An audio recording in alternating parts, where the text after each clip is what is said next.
Welcome to the Three Down Nation podcast, Vancouver Downtown Hotel Edition. Yes, that's right. Justin Dunk, JC Abbott, Joel Gasson, and in the back, Jean Auge joins us.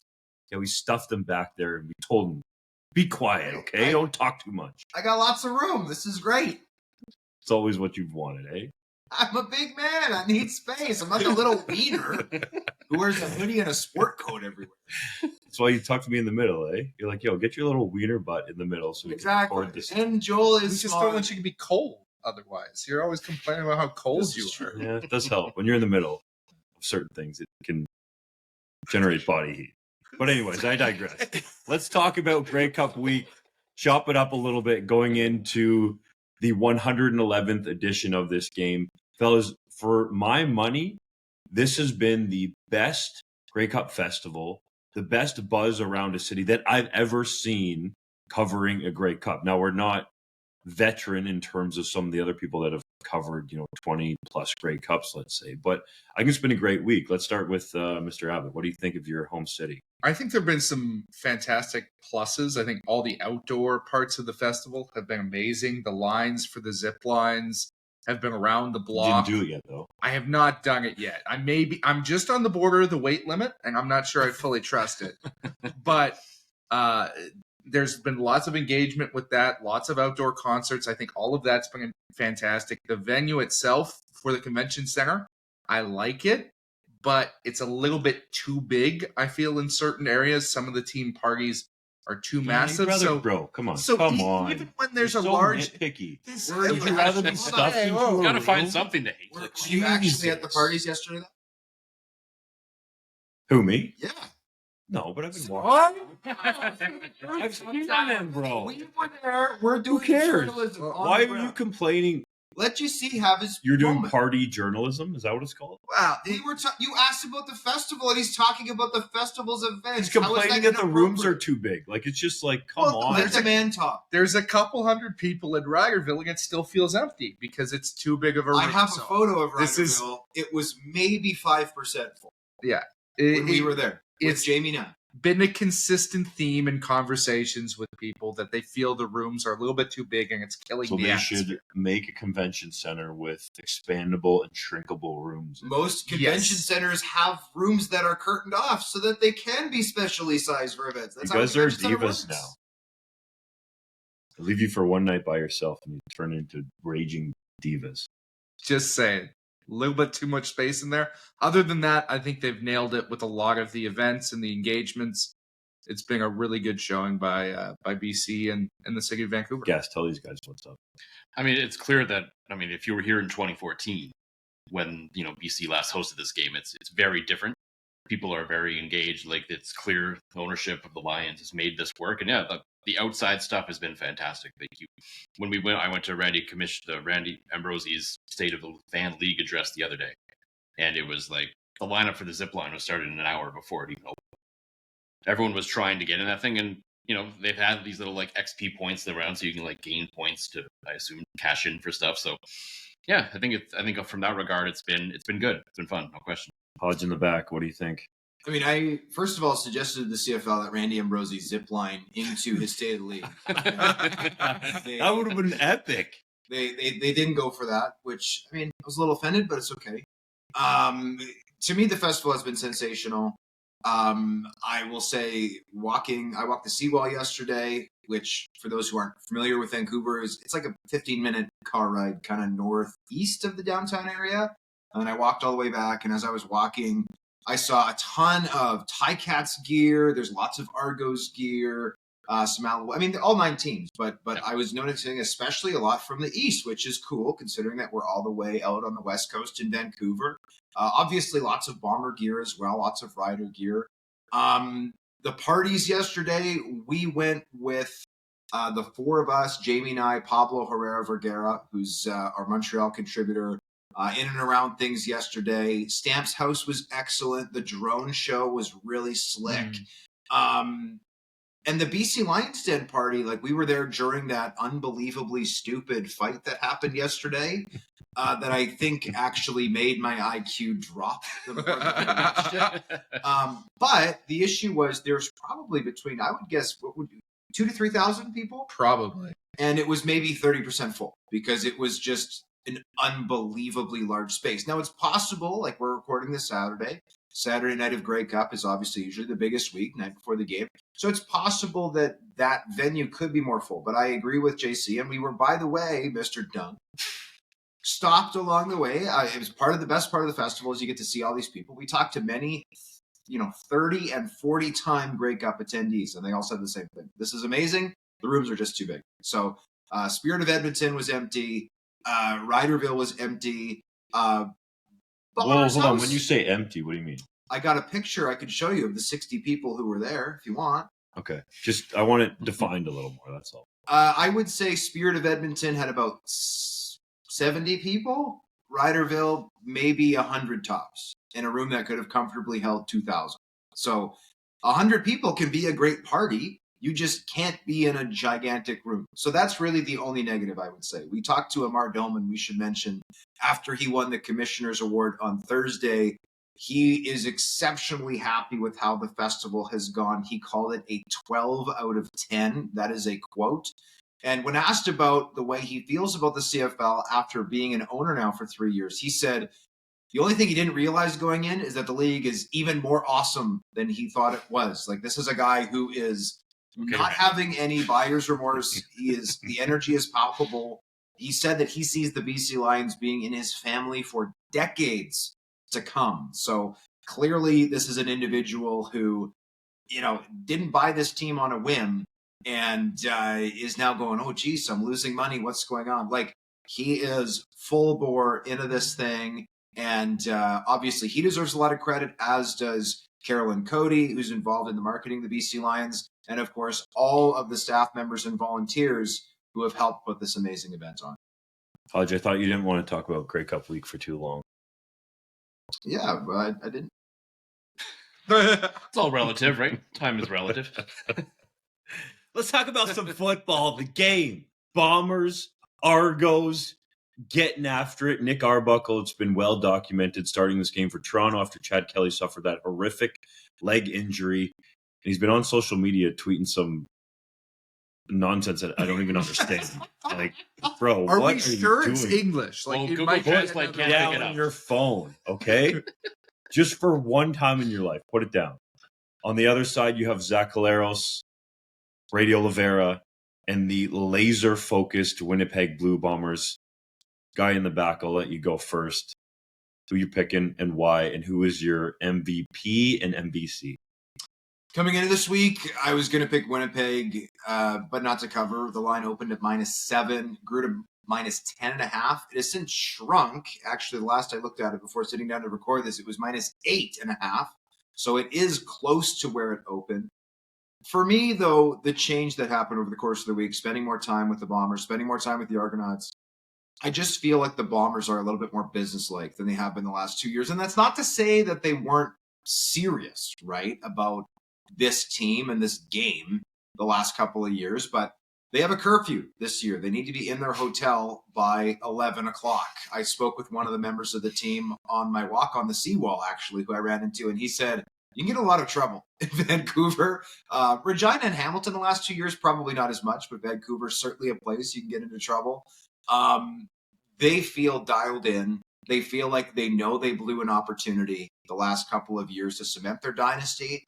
And they've been to 5 straight, but you can't take it for granted that you're going to get back. It might take 10 years before this team gets back to another Grey Cup to compete, and this might be their last chance to cement their dynasty. And Nick Arbuckle, I had a great conversation with him on Wednesday. Super intelligent guy, unbelievably hard worker. But frankly, when you're getting the opportunity to go against him instead of Chad Kelly in a Grey Cup game, that poses a heck of an opportunity for you as a team. So I'm going to take Winnipeg to cover in this game. I do believe the Argos can win, but the way I would give an analogy is it's kind of like the U.S. election, right? Toronto's path to victory is tight. They got to win Wisconsin. They got to win Michigan. They got to win Pennsylvania. Bro, really? They got to Big win. Ten country. And the analogy would be Toronto can win, but I think they need to get a return touchdown from Janarian Grant. They need to get at least a couple of takeaways. They need to make sure Nick Arbuckle does not commit any takeaways. And that defensive line, that ate Winnipeg's offensive line for lunch in the regular season, has to have another big game. If those things happen, Toronto could absolutely win their second Grey Cup in 3 years. However, right now, I'm feeling good about taking the Bombers and eating all of those points. Nom, nom, nom, nom. Hodge, you're taking the Bombers to cover up to how many points? I would not go to 10, but I'm comfortable at 8.5. What about 9.5? 9.5, I would think about it. I would be tempted to say Winnipeg. I think they can get it done to 10 points. And I do think that there is a possibility. This is like a 25-point blowout for Winnipeg. I don't think the Argos can win in a blowout. I think if the Argos win, it's got to be an ugly ground and pound, low-scoring game like it was in the regular season. But I'm comfortable taking Winnipeg up until, I would say, 9.5. Guess what you got? I mean, it's hard to not echo a lot of John's thoughts. I think it's pretty Don't clear. tell him that in the same room as well. Let's go. I mean, he is standing behind us, so who knows what he might do to us when we're not looking, right? You can see me in the screen. Yeah. See me. Don't let them know that. Oh, fair enough. No, I mean, I think it's clear that I think for the Winnipeg Blue Bombers, they approaching this thing like, the math is going to stop mathing for them at some point here, and this streak is going to end eventually. When, who knows? And so I think they know this could be the last crack. I'm not saying that the Bombers won't be in contention next year. I don't think the drop-off will be that dramatically quick. But they feel like a team that they know they kind of have to win this game, or else, the legacy kind of goes from this dynasty to, like there was that big run the Alouettes had for how long? Anthony Calvillo went to like 100 Grey Cups in a row and lost 98% of them, right? Yes. And that became a thing around the Montreal Alouettes for so long that, okay, if Winnipeg loses 3 Grey Cups in a row, like, what's the conversation about this team suddenly? So to me, I feel like Winnipeg should win. I think there is a path for Toronto, and I think it is what the Riders couldn't do last week, which is getting in Zach Collaros' face. And they are very good at doing that against Winnipeg, as we've seen many times over the years. So I think that's kind of their path to victory. If they can make life very difficult for Zach, then they have a shot. But that's what's going to have to happen. So I'm taking Winnipeg. I also picked Winnipeg to cover the spread because I do not want to settle for a tie Up with to how our many contributor, points? Ben Grant. There's 9.5 on the site. That's Yes. when we did our Yeah. picks. It's currently 8.5. So I would say cover 9.5. Just MVP because I don't. or MVC. MVP, we're running a wrong from 2021. My boy Sergio Castillo will hit a big pick to be the MVP. MVC, I went with Tyrell Ford. Make a big Hodge, you didn't give us yours. Brady and Brady. So is that the double twice or is that a quad? Why? I don't think you multiply them together, but I guess 2 + 2 and 2 × 2 are the same. So, yeah, I guess, quad season. And by the way, I've got the full list of historically all of the players who won MOP and Grey Cup MVP in the same year on my Twitter feed. Most recent to do it was Zach Collaros, who did it in 2021. But I will echo Joel's sentiments. That was the wrong pick by the voters. Zach should never have been the MVP in that game. It should have been Sergio Castillo. Just like Enoch Momba never should have been the MVP. I also agree with that. Though that 2022 Grey Cup, the challenge with the MVP was if it's not Enoch, who is it? That's a really, really bizarre game. Do you give it to Chad Kelly for Yes. one nice play? We went that he over had? this. Javon Lee. Maybe that's what Chad was Maybe. trying to say in that tweet. He's like, Javon "Hell Lee. this up, 2022. Jumbo cheese. Well, I am also going with Winnipeg. Surprise, surprise. Although I am not going to pick them to cover because I do believe that there's a path for Toronto to win with all the things that you guys have laid out, and that the Bombers have the reputation of being chokers, right? And that's what they're trying to shed in that game. That's the pressure that's on them, is we can't lose 3 straight Grey Cups and have that be our legacy. But the reality is they have not played well in these games. They've played down to the level of competition. They've been in this spot before where they've been favored and even heavily favored over teams that other people thought maybe didn't deserve to be in this on the same field as them in these games, and they've lost. And so I can't fully confidently pick the Bombers to cover this game because of those factors, even though I do think they are likelier than not to have a stronger performance against this particular team, because I don't have a tremendous amount of faith in Nick Arbuckle. I'll pick the Bombers to win by a touchdown, 7 points. That'll be my bet.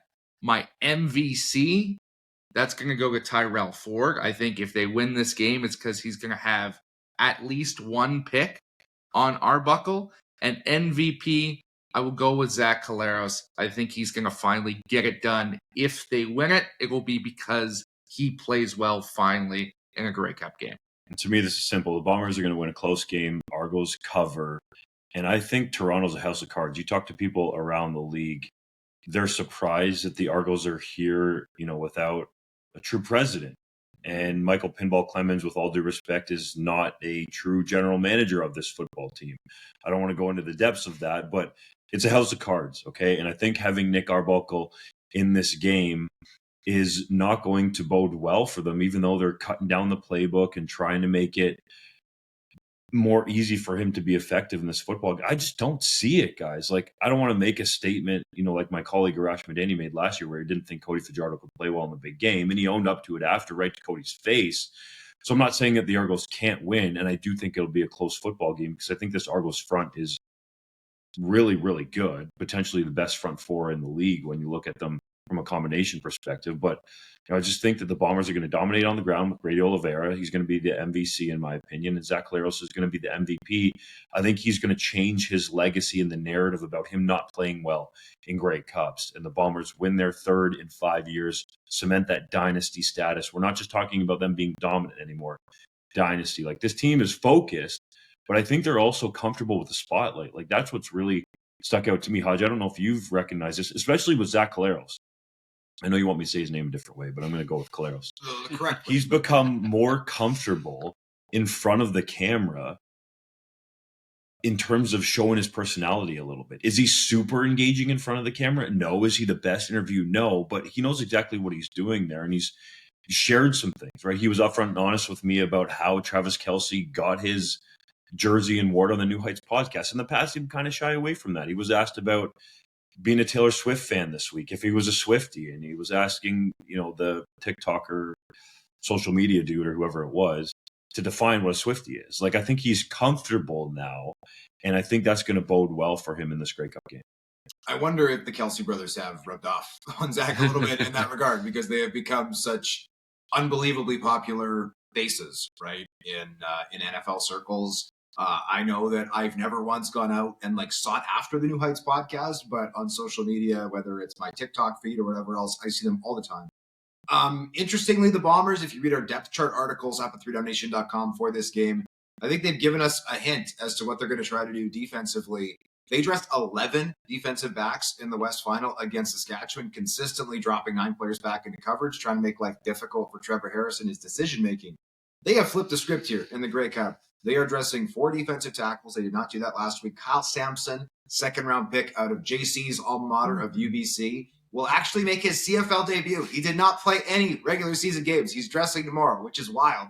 But also, they are dressing 2 extra linebackers, and Max Charbonneau, late-round pick out of the University of Ottawa, and global linebacker Fabian Weitz, which I think is a sign that we're going to see them stack the box more than we're used to them doing, particularly to take away Kadeem Carey. Because if you are the Winnipeg Blue Bombers, you know that Kadeem Carey can beat you.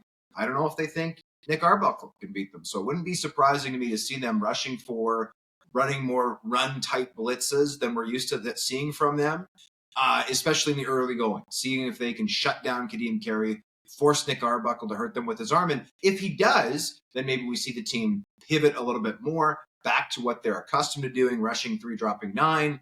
But of course, that remains to be seen. If Nick Arbuckle can't make the plays against more pass-friendly looks, there's no reason for Winnipeg to respect the pass. I think up front, we're going to see at points Willie Jefferson kick inside, Celestin Hubba coming on as that other defensive end.